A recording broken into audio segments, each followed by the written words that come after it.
I don't recommend filling the tray up too full right off the start. It just causes more problems.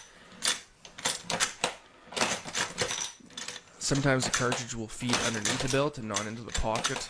I'll show you how to fix it.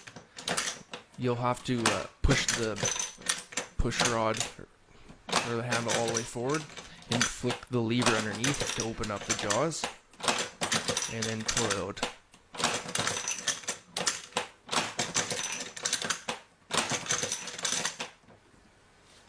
So